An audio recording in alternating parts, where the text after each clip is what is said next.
Be noted, and I call the member for Riverina. Thank you, Deputy Speaker. And to be honest, I'm a little bit surprised that there aren't any government speakers on this motion, the Take Note 2024-25 budget papers. It's been left to the Greens leader, the member for Melbourne, and myself to talk about this important topic. And it is an important topic because the budget is the economic framework which determines economic activity, which determines how businesses and household budgets will also be shaped into the future. And there were some sentences in the member for Melbourne speech which would resonate, but the difficulty there is the Greens are not part of the solution. In fact, they are part of the problem. And let me tell you, the Greens want to take this country down a path of social instability, of societal lack of cohesion. And I really worry if the Greens, in fact, get more seats in those inner city suburbs. I've always said the worst Labor member is always going to be better than the best Greens member, because the policies that the Greens put forward are just absolutely nutty. Rest assured, and the Greens leader spoke about the duopoly of Coles and Woolworths. I'll just say this, the Nationals and now the Liberals are putting forward a divestiture policy and plan which has some positivity about it. But to be fair, many young people, when they go for their first full-time job in regional areas in particular, often present a curriculum vitae which has stacking shelves and working at checkouts at one of the big supermarkets on it. Coles and Woolworths employ many people, and particularly in regional Australia. And when I was the Small Business Minister, I had the privilege to go to Melbourne to attend a dinner where Coles hosted the small business operators from around the country and handed out awards to the best of those. Those businesses which, but for Coles, and the case is similar with Woolworths too, would not have had the opportunity to put their stock, their goods, their endeavours of their hard work on national supermarket shelves. And they owed it to those supermarkets for that opportunity. And it's all easy when the pile-on is happening to kick and kick hard. And we've seen it with banks. We've seen it now with the big duopoly. I would suggest that people make sure they look at Foodworks and IGA and other independent grocers too when considering where to buy their groceries. But it's true that that groceries are up. The member for Melbourne was right when he said that. In fact, food is up 11% since the Albanese government took over in May 2022. It's not just food that has increased. Health costs are up 11%, education up 11%, housing up 15%. And I listened carefully to the Greens leader's contribution there, and I reiterate, they are part of the problem. In Melbourne, his home state, the Jacinda Allen government doesn't want gas in new homes, doesn't want gas full stop, is trying to ban the logging industry. What are we going to build homes with? It's hard enough to get the metal joists, the metal brackets for homes, often imported, but with the Greens' mad policies of jacking up the price of power and jacking up the price of everything else, I mean, how does a new home buyer get into the market?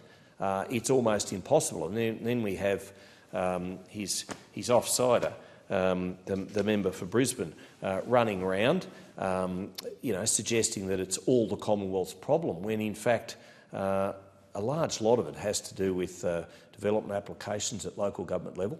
A lot of it has to do with social housing, which is the remit, always was, of state governments, and yet the member for Brisbane makes out as if, vote for me, it's going to be all changed because I will change it. And when the Prime Minister dresses him down in Parliament about that very fact, I tend to agree with the Leader of the country on that score.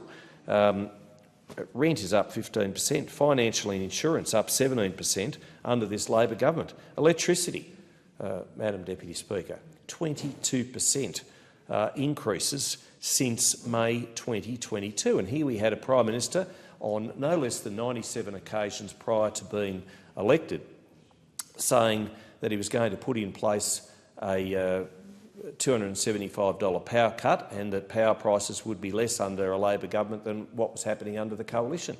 It was all a folly. It was just a lure to get votes in a misplaced way, because ask anyone now, are they paying more than what they were under the coalition government? And the resounding answer will be yes, they are. People are poorer. Gas is up 25%. I mean, how do household budgets, how does industry, how do farms, how do factories, how does small business afford such costs, such cost increases? Now, the 2024-25 budget handed down by the member for Rankin, it was an election sweetener, not a very good one. And we see the fact that no Labor members are coming in to defend it. No Labor members are out there promoting it. I mean, why would they? Why would you promote a dead, stinking cat? Because that's basically what it is. It is not providing hope. It is not providing a future. It is not providing a vision for this country, and certainly not for those people, for those workers that the once proud Labor Party stood for. No, it's not the case. Regional, rural and remote Australians, well, they've missed out again. It's only the Liberals and the Nationals who, thanks to the member for Dixon's fantastic budget and reply speech, and not only was it a very good speech on his feet in the floor of Parliament, but his speech later at a function that night was one of the best examples of having a vision for this country from opposition that I've had the privilege of listening to, and I've heard a few. Well, Labor, we know they've stayed true to Labor's ethos. That is, spin and bereft of substance, and particularly for those in rural and regional Australia. I mean, I really, really worry about those irrigation communities, river communities who, I might add, grow the food and the fibre that puts the breakfast, lunch and dinner on our plates and clothes on our backs, not just for this country but many others too. I really worry for those people, those hard-working farmers, because in the budget papers the amount of money to be spent on water buybacks is marked NFP, not for publication. And that is of a great disturbing element to our farmers, because they know not how much water will be bought out of those communities such as Deniliquin and Griffith and Hillston and Colliambly and Leeton and Narrandera and all the rest. And the concern there is not just for farmers. They'll get the big cheque. The market will be distorted. The price will go up because the Commonwealth enters the water buying. And what happens, though, is the local hairdresser and the cafe and the schools, they all then suffer because there are less people in that community, and certainly there's less economic activity in those communities. And Labor does it under the guise of, well, we're doing it for the environment. They have taxpayer-funded ads, which screen on the televisions of people who, quite frankly, in regional Australia get quite insulted by the fact that they say that they're not good stewards of the environment. That is the inference in these advertisements.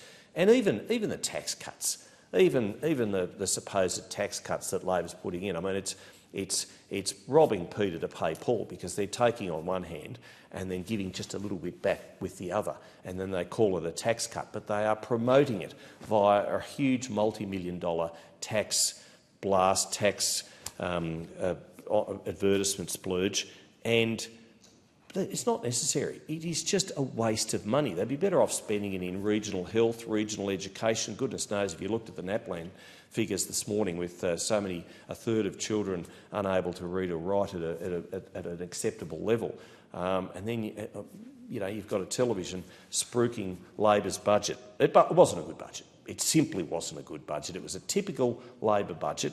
Labor's always about the politics, always about the re-election tactics, never about the outcomes and the people. The question